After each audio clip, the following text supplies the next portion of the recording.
च्या विमानाला हा भीषण अपघात बारामतीत लँडिंग दरम्यान झालेला आहे।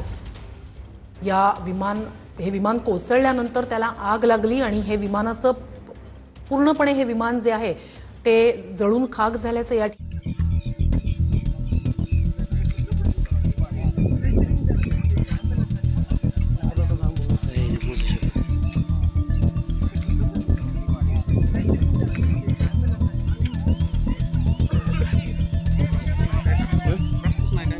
इकडे ह्या साइडला एक स्पेअर ॲम्ब्युलन्स पाहिजे ना।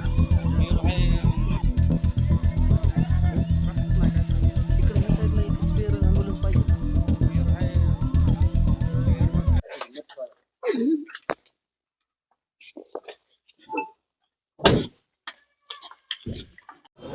करा